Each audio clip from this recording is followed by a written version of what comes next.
Hi, and welcome. I'm Kyle Jordan, and I'm going to kind of lead us through an exploration of how we can kind of seek out a more unified approach to reading and writing instruction within the ELA classroom using our two primary instructional resources, Common Lit and NoRedInk. So, like I said, my name's Kyle Jordan. I am the ELA instructional coach for grades 6 to 12 for the South Ohio region. And I've been a part of Concept Schools now for 8 years and been in the classroom for over 10 years.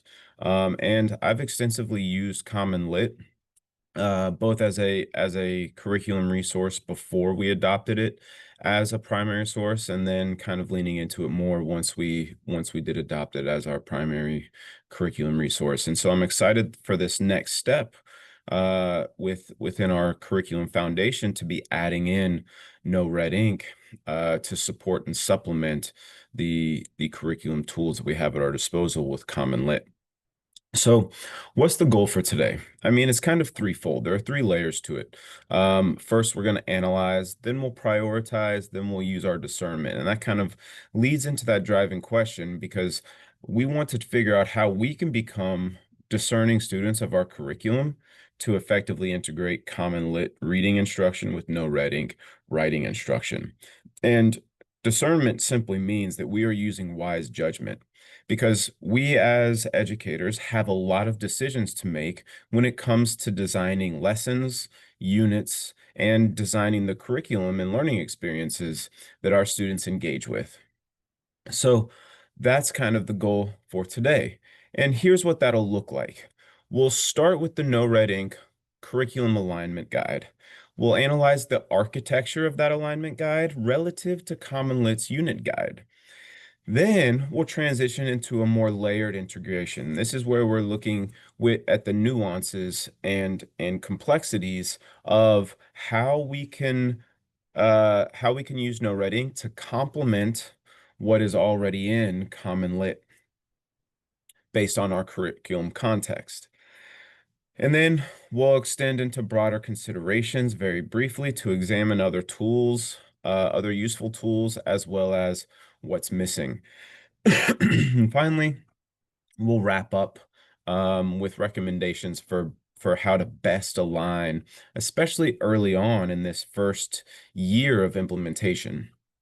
So there's the kind of steps that we'll take for our time together. Okay. So let's jump into the No Red Ink curriculum alignment guide. This alignment guide, this is just the top page, and all grade levels and all alignment guides for every state have this same opening. So I'll go through with how to get this curriculum alignment guide if you don't already have access to it, but there's three simple clicks to get there. Again, I'll walk through that in a moment. But first, I'd like to take some time to actually look at some of the language in this document. So let's read it. The overview. The purpose of this document is to connect you with the NoRedInk resources that integrate with and support your instruction. The guide elevates the most relevant NoRedInk activities aligned to your district's pacing guide. You do not need to use every activity. Select the ones that will be most beneficial for you and your teaching context. Now, the two phrases that stand out to me are relevant in teaching context. So, like I said, when we're using our discernment, when we're using our wise judgment, we need to keep in mind what is relevant to our teaching context. And of course, that begs the question, what is our teaching context? Because if we're trying to figure out what no red ink activities fit into our teaching context, we must know first what our teaching context is. And to do that, the easiest way to do that is to go to Common Lit and look at our unit guide in Common Lit. So let's do that now.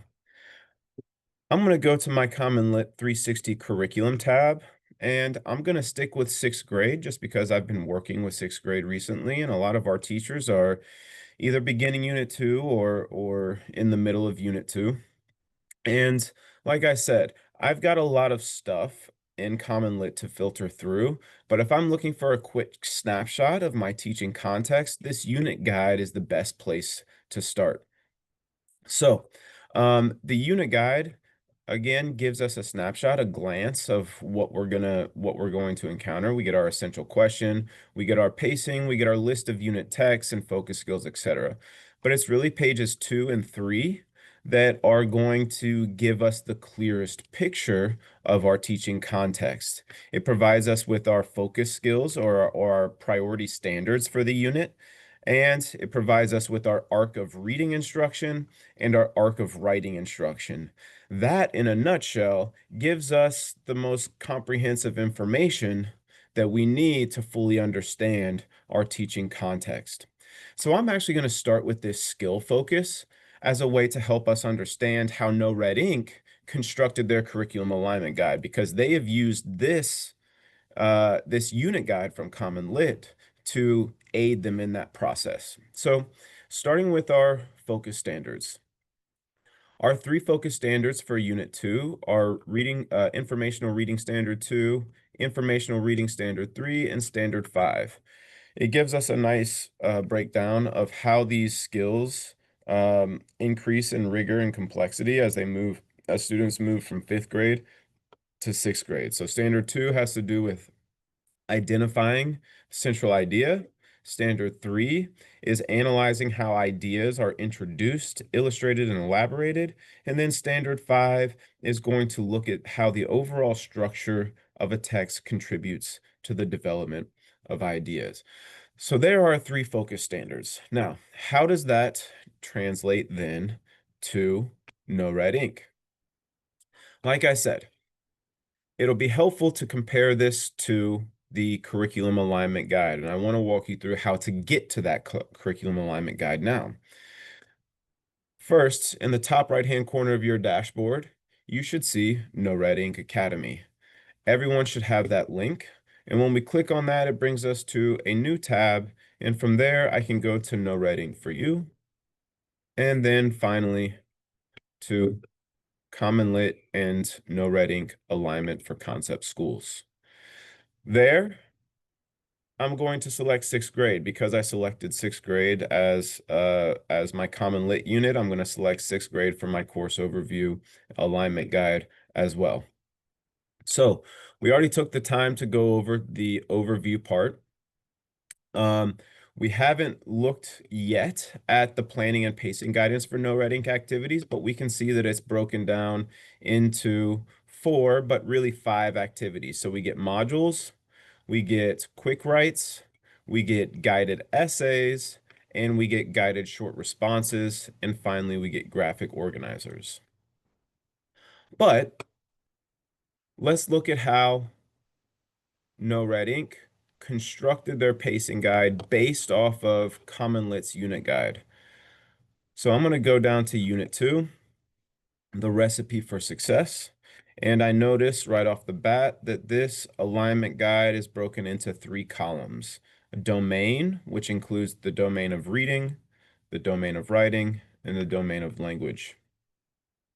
And next, I see the middle column, focus skill, and I see 1, 2, 3 focus skills for reading, 1 for writing, and a handful for language. Now, that focus skill, if I'm familiar with my standards, I should notice that they align. So I see synthesizing a central idea that aligns to standard 2. And then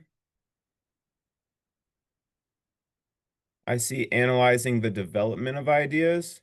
That's going to be our standard 3. And then I see how text structure adds to idea development. That's aligned to standard 5. So our focus standards in Common Lit are the focus skills in NoRedInk as well. So there's that aspect in that component. Now, NoRedInk resources. This is where we have to have a little bit more of a detailed knowledge of the arc of reading instruction and the arc of writing instruction for any given unit within Common Lit. So let's start then with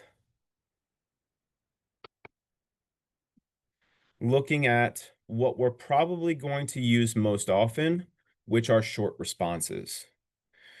We should know that in Common Lit, every reading lesson in the curriculum follows a similar structure. We get the text, we get a multiple choice quiz, and we get an independent practice writing prompt, short response writing prompt.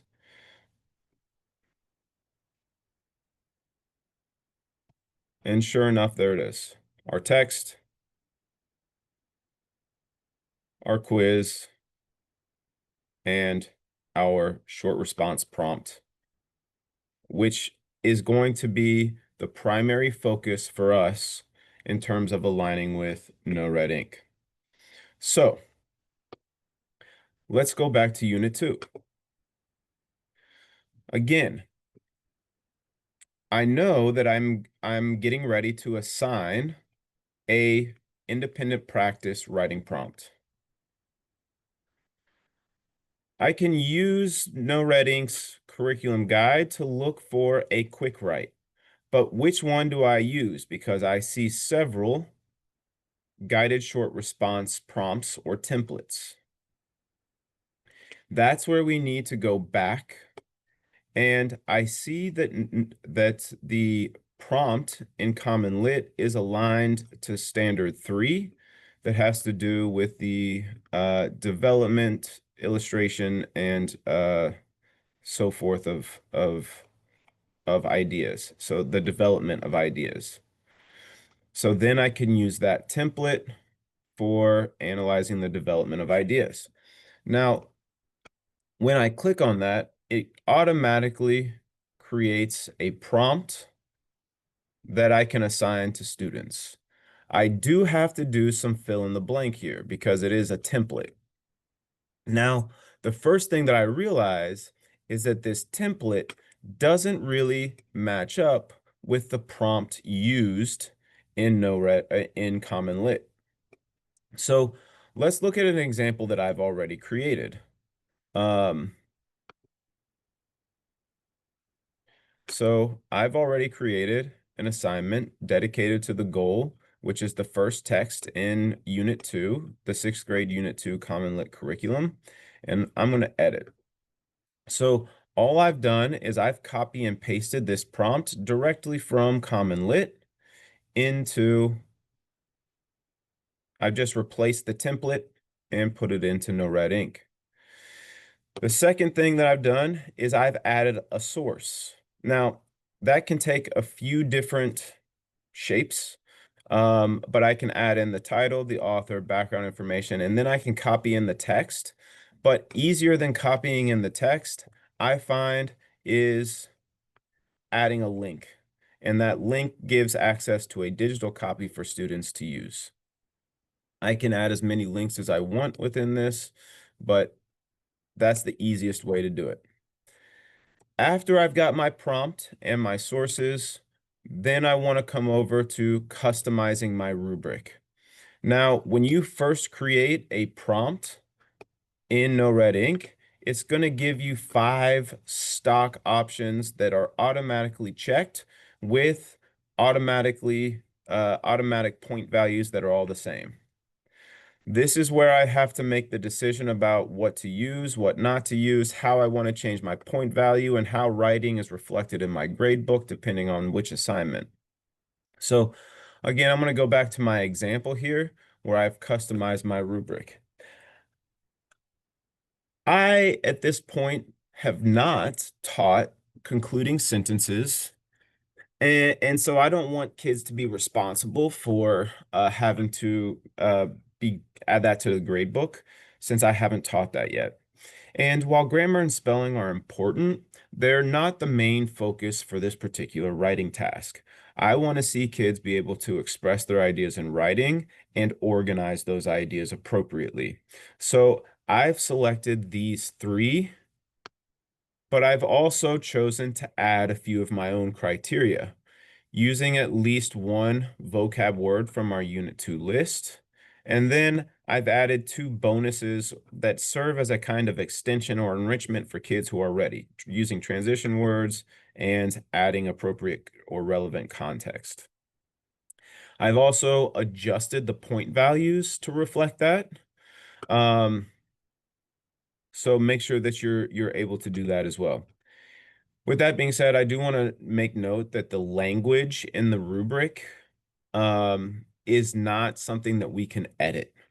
So where Common Lit uses claim, evidence, and reasoning, here NoRedInk uses topic sentence, evidence, explanation. So you can either change the language that you're using in class with students on a regular basis, or you can add your own criteria that uses the language that you use. For example, if you're using claim, evidence, reasoning, or if you're using answer, cite, explain, or whatever other structure you're using, um, or perhaps best option is to teach kids that there are multiple ways to express the same ideas. Topic sentence is the same as claim, which is the same as answering the question, which is similar to a thesis. Evidence or cite evidence, that's going to be similar. Explanation, reasoning, similar. So there's that component. Okay, so then once I've got my prompt, my sources, and my rubric set, then I can continue, and notice how it does give estimated time for pacing purposes. I can continue, and then I can select my preferred LMS, or whether it's Google Classroom or something else, set a point value, a title, all of the technical stuff there. And then I can save. So that's what we're probably going to use most often are those guided short responses. But hopefully we know that as part of our context in the arc of writing instruction, that there is a culminating task, right? And that culminating task is what will serve as our guided essay. So as I look through the alignment guide for Unit 2, I notice that there is not a guided essay choice. I wonder why that is. Let me go back to my context. Here, the culminating task asks students to prepare a presentation. So here we have one of the limitations of NoRedInk. NoRedInk is used for traditional modes of writing. It does not support non-traditional modes of writing like presentations, speeches, debates, podcasts, spoken word, that kind of thing. So just be aware of that. Now, what we can do, if we feel like we want NoRedInk and kids need practice with the essay, and need practice with those traditional modes of writing, what we can do is we can go back to Common Lit. And as I look at the Unit 2 additional materials, I can choose additional writing options. And from there, I can say like, okay, here we go, an informational essay. I'm going to copy and paste my informational essay into NoRedInk, which is exactly what I've done. And the guided essay prompt has a little bit of different rubric criteria than the short response rubric. Again, I can add my sources. I can either add sources individually, or as I've done here, I've just created a list of Unit 2 texts, and I would just need to copy and paste the links in there. But I could also add those as separate sources, if that's helpful. So, and Here I was careful to make sure that I chose a compare and contrast text analysis because this does ask students to compare and contrast. So I can go in terms of those tools, in terms of those activities and those alignment, the guided essay and short responses, that's probably what we're going to be using most. I can either go through this curriculum alignment guide to do that, or I can just go to browse and assign, and I can go to assignment types, select writing, and there's my guided short responses. There's my guided essay. I would just create my own and copy and paste the prompt into NoRedInk, and then make sure that I'm selecting the appropriate genre, um, and then customizing the rubric and adding sources. So now then, we've gone through the two primary activities that we are likely to use in NoRedInk. Let's go back to the top then. Let's take a moment to look at the modules. I noticed that the module says 1 to 2 weeks of pacing. That's a lot of instructional time. So I wonder how that aligns to my Common Lit curriculum and what purpose it could serve. So let me go back to Unit 2 and let me see if I can find a module. Ah, here's a module for adding strong reasoning. And if I compare that to my arc of writing instruction, the first writing lesson is adding strong reasoning. I noticed that my other writing lessons are connected to this culminating task of preparing a presentation, right? Planning for an informal presentation, creating strong visuals, etc. So adding strong reasoning is the only module that we get in our curriculum alignment guide. Let's take a moment to explore what that has to offer. So I see that it's broken into 3 separate categories: teach, practice, apply and assess, and then there is also a fourth, extend. If I'm looking at this module, this tutorial about what is strong evidence does provide me with a kind of mini lesson for students. And it says that I can project this to the whole class or simply share it with students to view in small groups.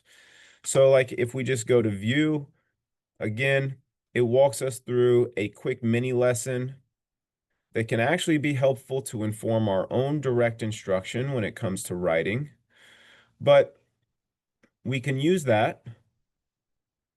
And then if we look at different options for practice, and this is where we can customize, adapt, choose to include as much or as little as we want to, depending on what skills kids need, or even assign scaffolded practice. We have core practice and scaffolded practice. We can assign core practice based off of need, and we can provide scaffolded practices based off of differentiated groups. So what I notice about core practice, if I take a moment to look at this evidence, like using strong reasoning to connect claims and evidence, I notice that what this ultimately is skills practice.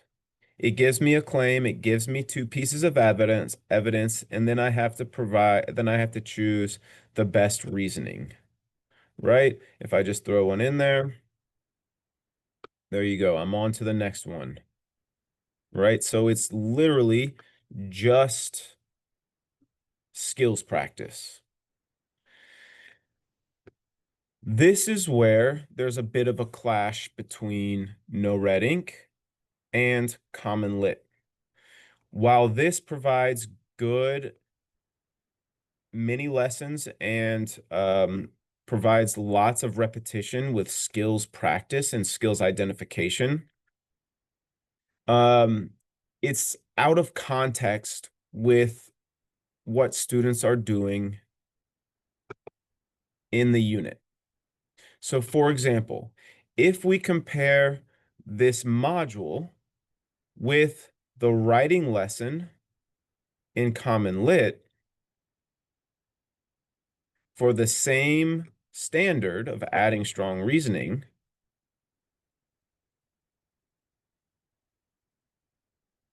first, I noticed the major difference between Common Lit and NoRedInk is that the tasks within this lesson are directly related in terms of thematic content and in terms of the kinds of writing that students are doing.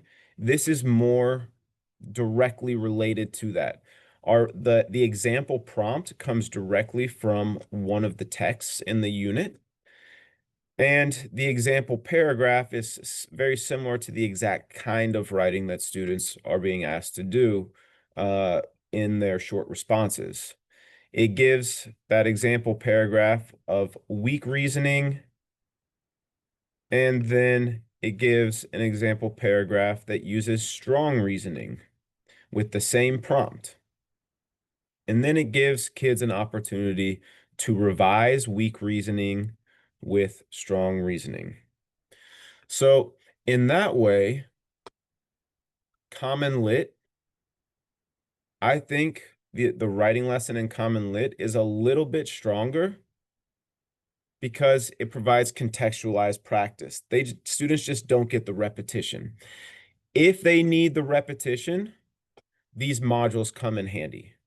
And I would say that maybe these modules then serve as a good independent workday kind of thing, or maybe they serve as good subplans if you're absent. Um, Otherwise, be sparing in how you align the module with the writing lesson. But I would use the writing lesson and then supplement it with the module. So that gets to the module. Now, we've looked at modules, we looked at guided essays and short responses. What about quick writes? The quick writes are a little bit less appealing to me within NoRedInk. Um, it gives us quick writes that are aligned to our focus skills, but if we look at those quick writes, it's a similar prompt to the guided short response. And I still have to do quite a bit of inputting or replacing some of that template with that. So um, it requires students to read and it requires a full paragraph response. The nice thing is it does provide this AI grading to make it a little bit easier for us. But I wouldn't necessarily call this a quick write, right? 10 to 15 minutes is not a quick piece of writing to me. That's a little bit more short response range. And I don't know that putting kids on the screen again uh, is necessary for something as simple as a quick write. Okay,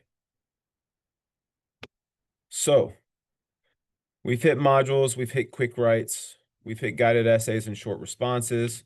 Last thing, graphic organizers. Hopefully we recognize the importance and value of graphic organizers in writing instruction. And hopefully we are using them regularly in our daily practice. However, I have a lot of reservations about using the graphic organizers in NoRedInk. Let's take a look at why that is. So if I'm looking for graphic organizers in NoRedInk, um, I see that one shows up here under the writing domain for adding strong reasoning. And as soon as I open that, you can see why I have hesitations. This is extremely generic. It's extremely elementary. And it's kind of a one day graphic organizer. It's a one stop on in terms of the arc of the writing instruction. And I don't think it's comprehensive enough to be useful to students as they engage with the content over a longer period of time. And that's where Common Lit's graphic organizers are far superior. Typically, they will offer a graphic organizer. And if we take a look at that, it's far more comprehensive, and the graphic organizer aligns to the end of unit task that you're asking students to do, so that they are taking notes and adding to their graphic organizer in real time as they finish reading each source within the unit. And so now I've got a running document that helps me generate writing ideas for that final task. And not only that, but Common Lit allows us to download this graphic organizer in Google Docs, which makes it much more editable, and the formatting doesn't get all messed up. So that if I wanted to edit this task, I could. If I wanted to change elements of this table, it's easy to do. Whereas NoRedInk, this is a standard form that I could print out, but otherwise it's not very useful. So I would beware the use of graphic organizers in NoRedInk. So then, where does that leave us? In terms of making decisions about our teaching context and how these activities fit in, use the guided essays, use the guided short responses. That's going to be our go-to. The modules can supplement the writing lessons, but don't over rely on the modules. Lean on the writing lessons in Common Lit, and then pick and choose from the modules to supplement the writing lesson. The quick writes, use sparingly.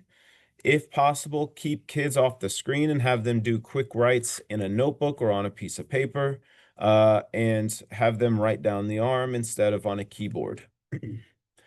And avoid the graphic organizers. I think overall that doesn't give us the traction that we need to scaffold writing for students. Okay, now let's take the broader considerations here. We've gone through everything that is in this NoRedInk alignment guide. But what's missing? That's the more challenging task. But now that we have gone through it with a fine-tooth comb, we can start to ask those questions. We know that we get skill alignment. However, the thematic alignment isn't really there. But I put an asterisk there because even though the skill alignment is there in our curriculum alignment guide, there are opportunities to explore thematic alignment that is kind of missed in the alignment guide. And I'm surprised that NoRedInk did not include this in their alignment guide. So let me show you what I mean. I'm going to browse and assign, and I'm going to select this text-based writing option. And then immediately I see short responses where I can browse by theme. And I'm going to click View More. And again, what is my theme for Unit 2? The recipe for success, the ingredients for success. Is there a theme that kind of connects to that, to this idea of success and the ingredients for success? I might say that the closest one is facing challenges or overcoming challenges. And I know that the primary texts in this unit are informational. So maybe I'd want to switch it up and I might want to choose a literary text. Or perhaps I want to stay true to the informational reading and I want to choose something that maybe um, aligns to a particular standard or skill, like analyzing text structure, right? I can look at that essay then, or I can look at that guided response, and I can see then that this template has already been filled in for me. I can I can get a digital copy of the PDF, and I also have a copy of the article in NoRedInk, along with our rubric and the AI generated grading assistant. So that can be handy, whether you use it as a pre-assessment or a post-assessment or a diagnostic, whether you use it as a benchmark or whether you use it as a subplan, however you choose to, or whether you choose to use it as a replacement text for one of the reading lessons. Perhaps instead of dedicated to the goal, which is about soccer, perhaps you want something, perhaps you want something that's more basketball, which is what this one is, right? So you can make those critical choices when exploring the text-based writing themes. Of course, these themes are limited, so there might not always be overlap, but it's there. Okay.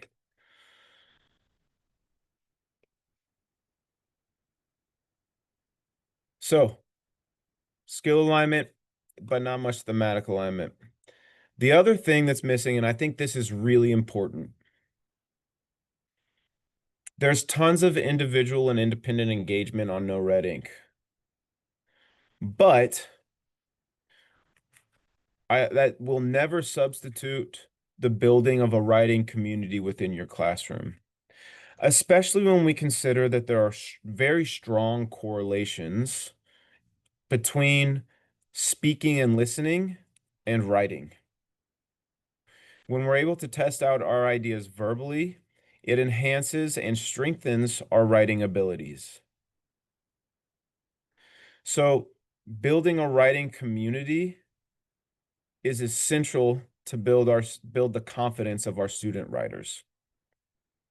The only thing that Common Lit has to offer in terms of writing community is, let's see, peer review. But I have a lot of hesitation about using peer review in NoRedInk because there are a lot of social and emotional considerations that goes into providing feedback. And we want to make sure that we create a safe context and provide students with the skills to provide good feedback on writing. And that can be difficult to do without first establishing a community of writers. So, in summary then, this infographic helps us to, at a glance, quickly prioritize the most useful tools in NoRedInk in proportion to the Common Lit counterpart activities and how they're aligned with those activities. But I want to make a comment about this graphic organizer, or rather this infographic. This graphic represents the frequency of anticipated use of NoRedInk activities, not Common Lit lessons or activities. In other words, the usefulness of these activities is prioritized on NoRedInk. Graphic organizers, for example, in Common Lit, are extremely useful and highly recommended and should be prioritized as part of daily writing instruction. However, in NoRedInk.